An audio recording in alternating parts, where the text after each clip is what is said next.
오늘 하나님께서 우리에게 허락하신 말씀은 구약성경 룻기 2장 1절부터 3절까지 말씀입니다. 이 시간 마음 다해서 함께 받도록 읽습니다. 1절 시작합니다. 나오미의 남편 엘리멜렉의 친족으로 유력한 자가 있으니 그의 이름은 보아스더라. 모압 여인 룻이 나오미에게 이르되 원하건대 내가 밭으로 가서 내가 누구에게 은혜를 입으면 그를 따라서 이삭을 줍겠나이다 하니 나오미가 그에게 이르되 내 따라 갈지어다 하매 룻이 가서 베는 자를 따라 밭에서 이삭을 줍는데 우연히 엘리멜렉의 친족 보아스에게 속한 밭에 이르렀더라. 아멘. 우리 하나님의 은혜와 평강이 여러분 가운데 가득 임하기를 주님의 이름으로 축복합니다. 이 시간 하나님께서 우리 가운데 친히 함께 하셔서 말씀으로 주시는 귀한 은혜를 받게 하실 줄 믿습니다. 저는 함께 읽은 말씀을 가지고 이끄심에 순종하라 하는 제목으로 주님의 말씀을 전하려고 합니다. 저나 여러분의 평생을 우리 하나님께서 친히 이끌어 주시길 바라서 오늘 말씀을 선택했습니다. 해마다 철새가 오는 계절이 있습니다. 주로 이제 겨울철에 많이 오는데 철새 도래지에 가면 그런 철새들을 흔히 봐요. 이를테면 오리, 기러기 이런 것들이죠. 때를 지어 움직이는데 유심히 보면 수십 마리가 V자형을 이루면서 움직이는 것 많이 볼 것입니다. 왜 그런가 하면서 과학자들이 연구를 했는데 그것은 에너지 소모를 최소화하기 위한 행동이라고 그동안 추정을 해왔습니다. 어떤 거냐면 V자 대형을 이루면서 움직일 때 심장박동과 날개짓 횟수가 11에서 14%가 감소했다는 그런 결과를 낸 것입니다. 이것은 비행기에도 마찬가지예요. 편대를 이루면서 비행하면 그렇게 된다는 거죠. 저는 이 이야기를 들으면서 영적으로 교훈을 좀 받았습니다. 어떤 거냐면 우리 인생길에서 우리보다 앞서가시는 주님이 계시기 때문에 그 뒤를 따라가는 우리가 힘을 덜 들이고 가는 게 아닌가 그 생각을 하는 거예요. 여러분, 그분이 우리가 감당해야 될 저항, 도전, 무거운 짐 또는 앞에 놓인 장애들 그걸 감당하고 계신다 생각을 해보시기 바랍니다. 그럼 우리는 그 은혜가 만극한 거예요. 정말 그 은혜가 크고도 놀라운 거예요. 어떻게 생각하면 그 은혜 때문에 우리가 지금 여기까지 온 게 아닌가 생각을 하게 되는 거예요. 여러분, 주님이 나보다 먼저 가셨기 때문에 우리가 오늘 여기까지 온 것입니다. 그분이 이끌어 주셨기 때문에 우리가 여기까지 온 것입니다. 우리는 생각 못할 때가 많아요. 나만 힘든 것 같고 내가 애쓰는 것 같고 내가 공부해서 또 내가 노력해서 내가 땀 흘려서 여기까지 온 것이라 생각을 할 때가 많다는 거예요. 그러나 더 깊이 묵상하면서 들어가 보면 나보다 앞서 가시는 주님을 볼 수 있게 되는 거예요. 그분이 먼저 가시면서 치울 거 치우시고 감당할 거 감당하시고 준비해 놓으실 거 준비해 놓으시고 그러기 때문에 우리가 여기까지 수월하게 온 거예요. 온갖 저항을 다 받아내시며 앞서가시는 주님의 뒤를 따라가는 게 신앙생활이라는 거예요. 그렇게 이끄시는 하나님의 그 이끄심을 경험하며 사는 게 믿음의 백성들의 삶이라는 것입니다. 전 오늘 저나 여러분 모두 주님의 이런 이끄심을 느껴볼 수 있게 되기를 바랍니다. 성도 여러분, 오늘 저나 여러분은 하나님의 이끄심이 있어 이 자리에 나온 것입니다. 여러분 평생에 하나님의 이끄심이 떠나지 않기를 주님의 이름으로 축복합니다. 잠시 우리가 지난주에 받은 은혜를 정리해 볼까요? 2주 전에 우리는 세 가지 주제로 이런 말씀을 나눈 적이 있습니다. 첫째는 성령의 운행하심을 받으라 라고 했습니다. 성령께서 우리에게 오셔서 우리 가운데 임재하셔서 늘 운행하여 주신다는 거예요. 또 두 번째로 무슨 말씀을 드리냐면 인생을 하나님의 다루심 안에서 해석하라 그랬습니다. 그것은 좋은 일 때도 나쁜 일일 때도 마찬가지예요. 그 모든 역사 안에 하나님의 다루시는 손길이 있다는 거예요. 그 안에서 해석을 할 때 감사합니다. 감사합니다 할 수 있고, 주님이 그렇게 작정하셨고 주님이 그렇게 다루셨다면 저는 아멘입니다 라고 말할 수 있게 되는 거예요. 그리고 마지막으로 무슨 말씀을 드렸냐면, 더 복이 되는 선택을 하라 라고 말씀을 드렸어요. 저는 여러분들이 여러분 앞에 놓인 모든 길에서 수도 없이 많은 선택을 할 거라고 생각을 합니다. 그때마다 여호와께 여쭙고 응답받은 후 할 수만 있다면 선택할 수 있게 되길 바랍니다. 여쭙지도 않고 고민하지도 않고 말씀에 비교해 보지도 않고 그냥 선택을 한다면 그것은 성공할 수가 없는 거예요. 아니, 성공 같아 보여도 그것은 가짜예요. 진정한 선택, 아름답고 행복한 선택은 주님의 인도하심을 따라가며 주님이 결정해 놓으신 것을 아멘, 그거 갈게요, 그거 선택할게요 하면서 가는 거라는 거예요. 룻은 하나님을 붙듦으로 더 복이 되는 선택을 했다는 것, 그의 시어머니를 따름으로 더 복이 되는 선택을 했다는 이야기를 2주 전에 여러분과 나눈 적이 있습니다. 이제 우리는 하나님 신앙으로 돌이킨 룻의 삶을 통하여 그의 인생을 이끌어 가시는 하나님의 손길을 만나려고 합니다. 이게 오늘 두 번째로 우리가 이 말씀을 택해서 이야기 나눠야 될 제목인 거예요. 룻이 베들레헴 땅에 도착했을 때는, 이 베들레헴은 그의 시어머니의 고향입니다. 그 베들레헴 땅에 도착했을 때는 마침 보리를 베는 시기였습니다. 추수기였다는 거죠. 이 환경은 살 길이 막막했던 고부에게 굉장히 큰 희망을 갖게 했어요. 왜냐하면 밭에 나는 게 없다면, 주술 게 없다면, 그거라도 먹고 살아야 되는데 그것마저 없다면 굉장히 막막했을 거라는 거죠. 이에 룻은 시어머니에게, 어머니, 비록 남의 밭이지만 밭에 가서 곡식을 좀 주오겠습니다. 왜냐하면 성경은 곡식을 줍도록 장려하고 허용하고 있기 때문에 그런 거예요. 곡식을 주오겠다 하면서 외출을 청한 것입니다. 달리 살 방법이 없었기 때문에 나오미는 며느리가 고생스러울 걸 알매도 불구하고 허락을 합니다. 그래, 다녀오느라 그랬습니다. 그런데 젊은 며느리 룻이 곡식을 줍기 위해 간 곳이 아주 마침 자기들 친족으로 자기들의 입장을 지켜주고 그리고 또 감당해줘야 될, 이게 이제 고엘이라고 하는데, 친족 보아스의 밭으로 가게 되었다는 거예요.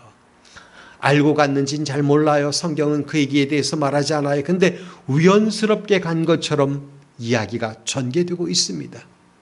그러니까 룻이 곡식을 줍기 위해 간 밭이 그의 친족 보아스의 밭이었다는 겁니다. 우리가 쓰는 말 중에 우연이라는 얘기가 있습니다. 어떤 사람은 그렇게 노래도 하고요. 우연히라고 하는 말, 히브리어에서는 카라라고 하는 단어에서 유래를 했습니다. 직역하면 어떤 뜻이냐면 돌발적인, 일어나는 일이라고 번역을 할 수 있어요. 돌발적인 거예요. 그러니까 우연히 갔다는 거죠. 돌발적으로 간 거예요. 이거는 작정하고 간 게 아니고 그곳으로 가고 싶다 해서 계획하고 간 게 아니라는 거예요. 여러분, 우리가 이 단어를 어떻게 해석해야 할까요? 이게 관건이에요. 어떻게 해석해야 될까? 여러분, 이것은 우연을 가장한 하나님의 이끄심이라는 거예요.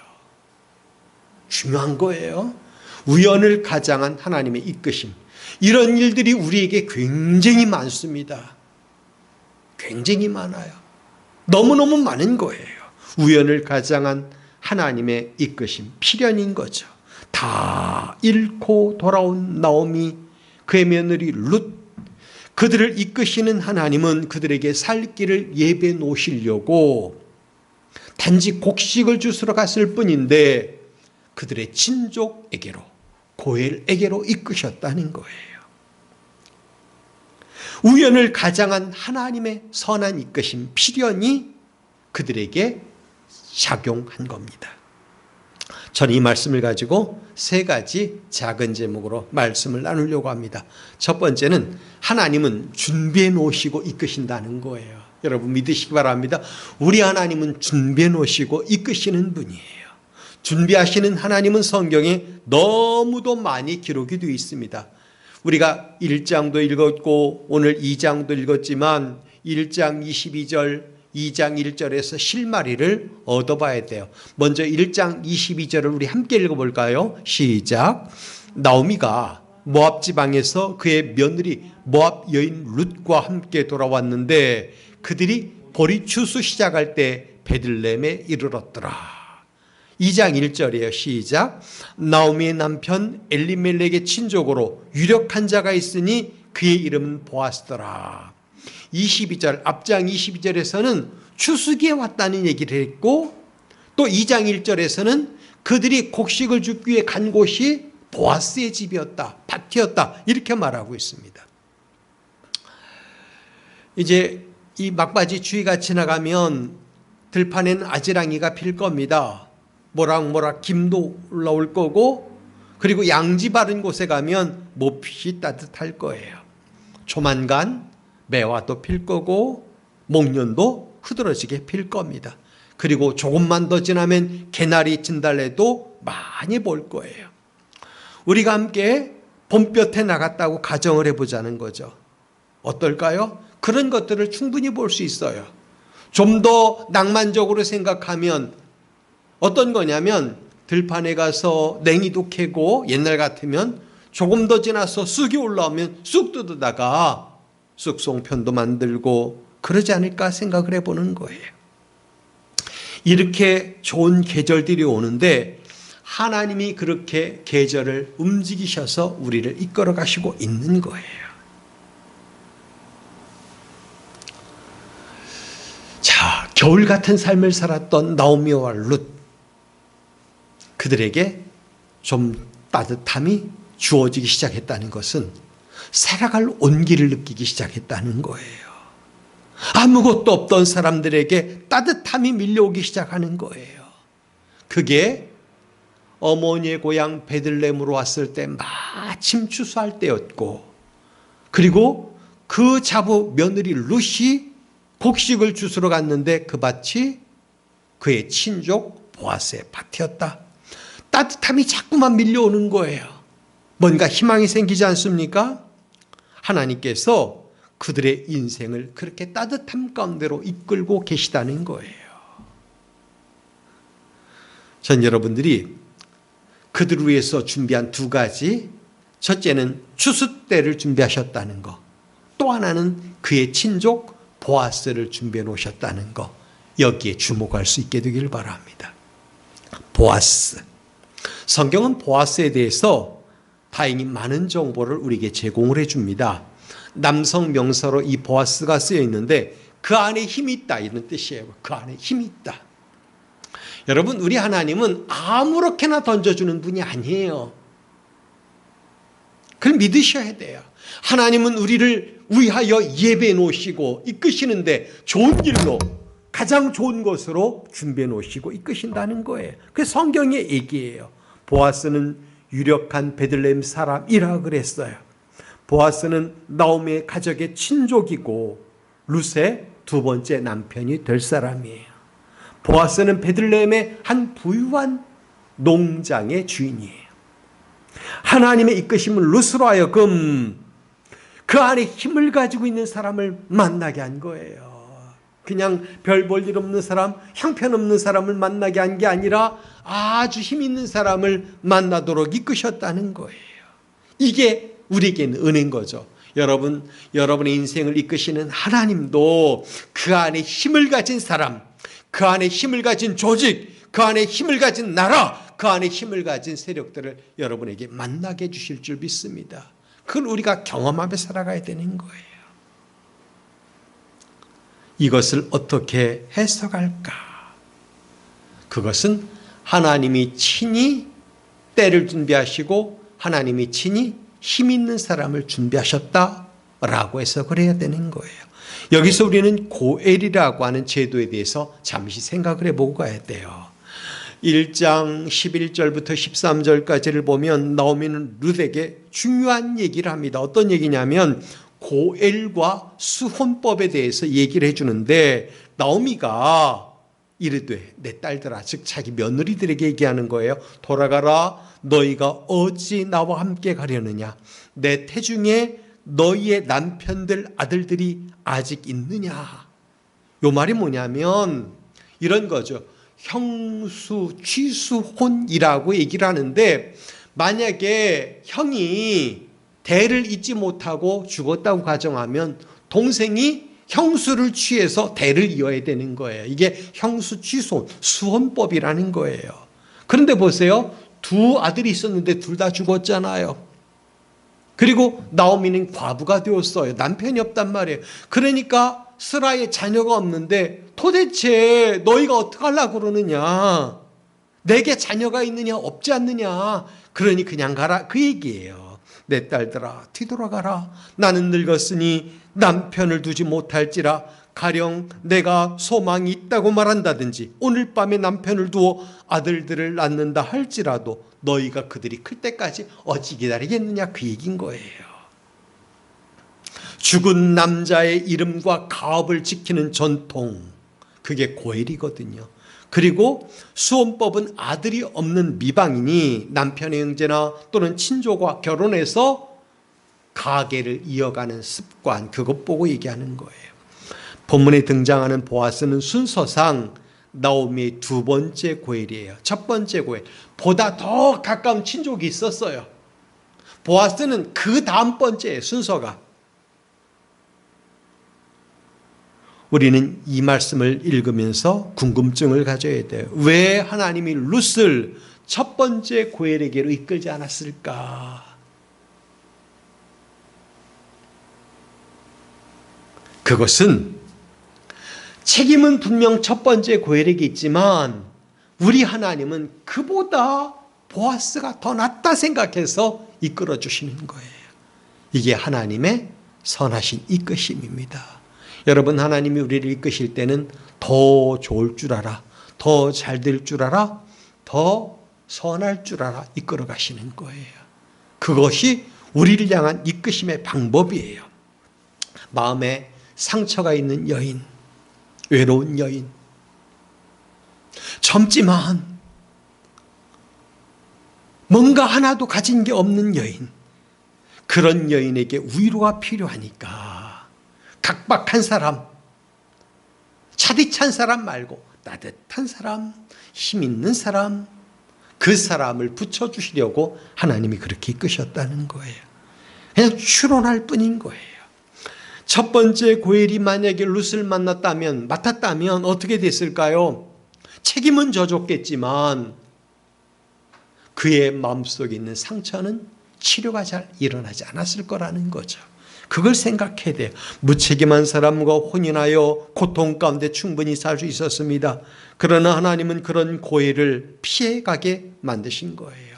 자상하고 배려심 깊고 책임성 강한 고엘에게로 이 룻을 이끄셨다는 거예요.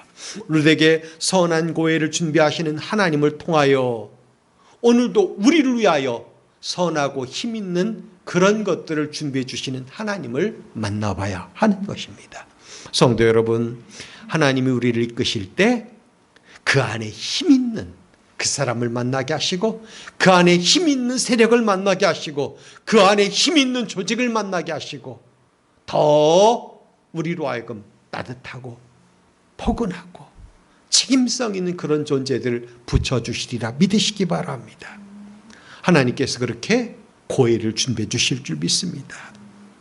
두 번째 우리가 생각할 것은 뭐냐면, 이끄심, 그것은 우연을 가장한 하나님의 필연이라는 거예요.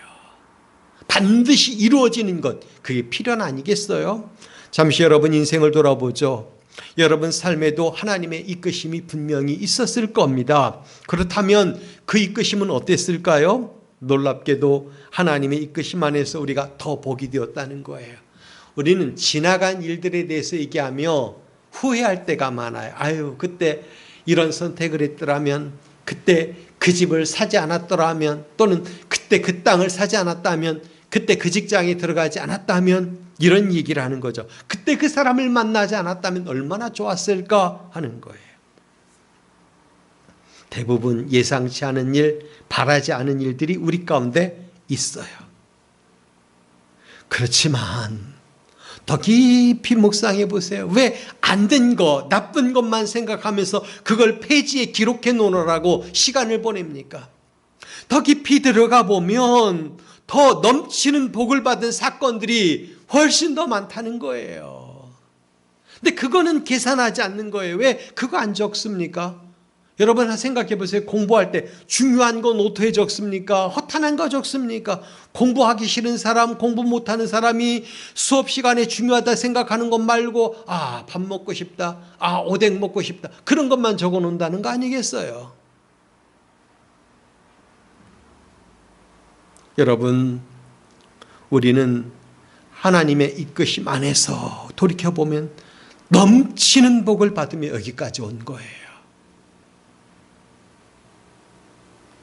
저는 여러 교회를 경험했고 여러 번 청빙을 받았습니다.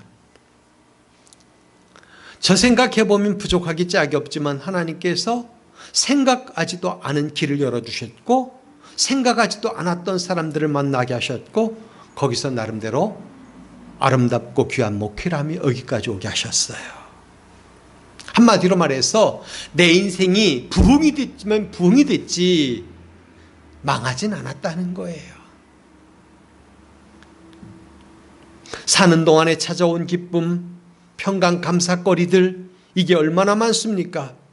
그것들이 우연히 만난 것 같아 보여도 실은 그게 아니에요. 우연을 가장해서 하나님이 내 안에 예비해 놓으신 하나님의 필연들이 차곡차곡 준비되어 있었다는 거예요. 하릴 수조차 없는 은혜가 하나님의 이끄심 안에서 우리에게 우연처럼 부어진 거예요. 룻을 생각해 보세요. 룻은 우연히 이방에서 온 남자를 만나 결혼합니다. 근데 우연치 않은 이별로 인하여 아주 젊은 시절에 홀로 사는 여인이 된 거예요.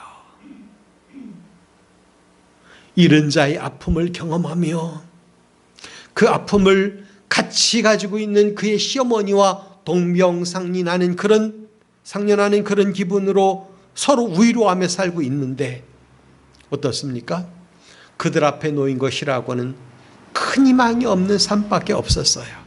실패하면서 고향으로 돌아갑니다. 그래도 여기보다는 좀 낫지 않을까 그 생각을 하면서 고향으로 간 거예요. 그런데 그 길도 하나님의 이끄심이었어요. 만약에 뒤집어 놓고 봐서 모압 땅에서 그들이 형통했다면, 즉 떠나올 때보다 좀 더 잘 살고 떠나올 때보다 여러 여건이 나아졌다면 돌아가겠습니까? 안 돌아갔죠. 근데 돌아갔다는 것은 하나님이 실패하게 만드신 거예요. 실패해야만 돌아가니까. 그것도 하나님의 계획이에요. 그리고 실패자의 걸음으로 고향 땅에 갔는데 거기서 그들을 기다리고 있는 것이 뭐였어요? 추수 때. 그리고 밭으로 갔는데 하나님께서 거기서 그들로 하여금 만나게 하신 게 뭐예요? 보아스. 그 순간순간마다 성경은 우연이라고 하는 단어를 썼지만 여기서 말하는 우연은 하나님의 인도하심이었고 하나님이 준비해 놓으신 사건이었어요. 그러니까 우연을 가장한 하나님의 이끄심 또는 필연이었다는 거예요. 그들의 눈으로 볼 때는 우연처럼 보였지만 제3자의 눈에서 볼 때도 우연처럼 보였지만 그러나 그 가운데서 역사하신 하나님은 우연이 아니라 필연으로 그들을 이끄셨다는 거예요. 반드시 만날 때 반드시 만날 사람과 만나게 하신 거예요. 이게 하나님의 이끄심입니다. 그러므로 우리는 그것을 우연을 가장한 하나님의 필연 또는 이끄심이라고 말해야 하는 거예요. 우연을 가장했지만 얼마나 귀한 사람을 그에게 붙여주셨습니까? 이끄심을 통하여 하나님의 이런 아름다운 복이 룻에게 부어지자 룻은 마음의 상처를 치유받고 드디어 얼었던 마음이 녹고 부드러운 여성이 되고 그리고 귀한 여성이 되고 심지어는 성경의 족보에까지 올라가는 귀한 여성이 되는 거예요. 주님의 어루만져 주심을 통하여 그렇게 위로를 받는 것입니다. 어디 그뿐입니까? 하나님께서 그녀를 이끄심으로 말미암아 여호와의 회중에 들었고 예수 그리스도의 족보에 올라갔고 지금도 귀하게 생각하는 여인으로 머물러 있지 않습니까? 반면에 그의 동서가 갔던 자리를 한번 생각해 보세요. 모압 땅이 그냥 남았잖아요. 성경은 이 모압 땅에 대해서 뭐라고 하냐면 신명기 23장 3절에 보면 이렇게 말을 합니다. 암몬 사람과 모압 사람은 여호와의 총위에 들어오지 못하리니 그들에게 속한 자는 10대뿐만 아니라 영원히 여호와의 총위에 들어오지 못하리라 그랬어요. 제외된 사람이지만 그러나 룻은 편입된 사람이었고 심지어는 중요한 자리를 차지한 사람이 되었다는 거예요. 이것은 하나님의 이끄심 안에서 이루어진 일인 거예요. 전 여러분들이 이런 하나님의 이끄심을 경험하며 더 중요한 포지션을 가지고 하나님의 영광에 동참할 수 있게 되기를 바랍니다. 이게 바로 하나님께서 우리에게 원하시는 거예요. 분명 룻에게 하나님의 우연을 가장한 필연이 있었다면 저나 여러분에게도 하나님의 우연을 가장한 필연이 있을 거라는 거예요. 하나님의 이끄심에 순종하면 그걸 맛보게 될 것입니다. 마지막 세 번째 오늘 말씀 속에서 저와 여러분이 나누고 싶은 말씀은 뭐냐면 하나님의 이끄심 그 진정한 목적은 고엘되시는 하나님과의 만남에 있다는 거예요. 궁극적인 게 이거예요. 모압에서 나온 나오미 형편은 매우 어려웠습니다. 경제적인 어려움이 컸고 그 외에도 주변에 곱지 않은 눈초리도 많았을 거예요. 남편 죽었다며 심지어는 아들들도 죽었다대 빈털터리가 되었대. 달랑 며느리 한 명과 왔어. 온갖 말들이 정말 난잡하게 전개됐을 거예요. 이런 처지를 경험하며 나오미와 룻이 살고 있었어요. 그래서 그들은 그들로부터의 도움을 달게 받을 수가 없었어요. 찾아가자니 면도 안 서고 그들이 주는 눈치가 싫었던 거예요. 그냥 성경에 나온 대로 제도 있던 대로 그냥 추수하는 밭에 가서 곡식이나 줍자. 그건 누가 뭐라고 안 하니까 오히려 장려하는 일이니까 그러면서 밭으로 가서 곡식을 떨어진 곡식을 주스려고 간 거예요. 이야기를 하나 만들어 볼까요? 나이가 든 나오미는 차부를 위해서 뭘 해야 될까 생각을 했을지도 몰라요. 내가 너의 마음을 어렵게 만드는구나. 너를 고생시키는구나. 너를 여기까지 이끈 내가 잘못이다. 내가 한번 고엘에게 가보마. 그러면서 그녀가 앞장서서 먼저 가서 자기의 삶을 책임질 그 사람을 만나고 왔을지도 모를 거예요. 그러나 성경을 보면 나오미가 갔다는 얘기가 없어요. 오히려 룻이 어머니에게 이렇게 말합니다. 어머니, 제가 밭으로 가서 곡식을 줄게요. 나이가 든 어머니를 내몰지 않았다는 거예요. 오히려 기특한 간청을 드렸잖아요. 나로 밭에 가서 이삭을 줍게 하소서. 그 귀한 말이 어떤 의미에서는 성경에서 너무나 귀한 만남을 예배해 놓은 복된 언어가 된 것이 아닐까 생각을 해요. 전 여러분들이 마음도 곱게 먹고 언어도 곱게 쓰는 사람이 되었으면 좋겠어요. 이게 복받을 사람이 하는 거예요. 여러분, 마음 곱게 먹고 내뱉는 발 그거 고와야 돼요. 독설스럽고 누추하면 여러분 곁에 좋은 사람 안 와요. 동료들만 모인다고 하잖아요. 룻은 원망하지 않았습니다. 슬퍼하거나 주저앉지 않았습니다. 이삭을 줍는 것 마다하지 않았어요. 가면 업신여김 받을지 몰라요. 숙덕거림 속에 낄지 몰라요. 그렇지만 그 상처를 친히 감당하기로 마음먹고 밭으로 가는 거예요. 그거 부끄럽게 안 생각했습니다. 오히려 룻은 그렇게 해서라도 내 어머니를 모시고 먹고 살겠다 생각을 한 거예요. 전적으로 여기까지 이끌어오신 하나님, 즉 자기의 시어머니가 믿는 하나님, 그 하나님 의지에서 그 밭으로 가길 원했던 거예요. 내가 누구에게 은혜를 입으면 그를 따라서 이삭을 줍겠나이다. 성경은 그렇게 기록하고 있어요. 실제로 룻은 어디로 가야 될지 몰랐습니다. 누구에게 가서 물어봐야 될지 몰랐어요. 하지만 룻은 기대했습니다. 하나님이 나의 어머니 하나님이 되시니 내가 가는 그 길에도 그 하나님이 나와 함께 할 것이다. 이게 얼마나 귀한 믿음인지 몰라요. 놀랍게도 그런 마음을 품은 룻을 하나님은 버리지 않으셨어요. 비록 인도해 주는 사람 없어도, 동행해 주는 사람 없어도, 홀로 이삭을 주러 갔어도 룻은 그 안에 힘 있는 사람 보아스를 하나님이 만나게 해주심으로 그 귀한 만남을 이루게 된 거예요.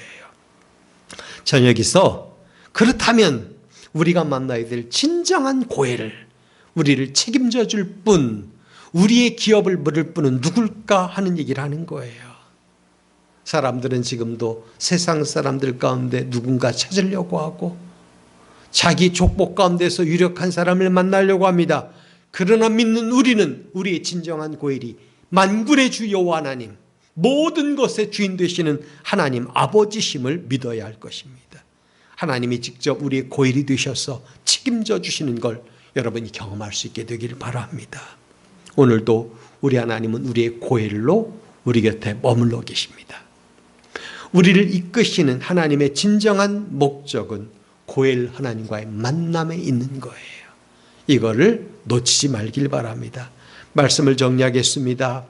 이끄심은 하나님의 준비하심 가운데 있는 거예요. 여러분, 룻이 하나님 신앙으로 돌이키고 길을 떠나자 그 순간서부터 하나님이 그 여인을 이끌어 주시는 거예요. 아니, 그 진즉서부터 이끌어 주셨겠죠. 작정하고 이 나오미의 가문의 그녀를 편입시키고자 그의 아들들과 만나겠는지도 몰라요. 비록 우연을 가장한 것처럼 보이지만 그 속에는 하나님의 이끄심, 하나님의 필연이 깃들어 있다는 거예요. 그리고 이끄심의 궁극적인 목적은 우리의 고일 되시는 하나님과의 만남에 있다는 것입니다. 이 귀한 사실을 여러분 마음에 품고 오늘 나는 하나님의 선하신 이끄심에 아멘 하리라 결정하고 나가는 귀한 주의 백성들 되기를 주님의 이름으로 부탁드립니다. 기도하겠습니다. 아버지 감사합니다. 오늘도 하나님께서 우리를 이끄셔서 이 자리에 이르게 하신 줄 믿습니다. 또한 앞으로도 우리의 갈 길을 이끄시고 하나님이 친히 가장 힘 있는 분이 되셔서 우리를 그 품 안에서 품어주시고 그 손으로 우리를 붙들어 주시고 우리 갈 길에 먹을 것, 입을 것, 쓸 것, 또 행해야 될 일들을 놓으실 줄 믿습니다. 아버지 누리며 살게 하여 주옵소서. 아버지 경험하게 하여 주옵소서. 그리하여 룻과 같은 복된 주의 백성들 되게 하여 주옵소서. 예수 그리스도의 이름으로 기도하옵나이다. 아멘.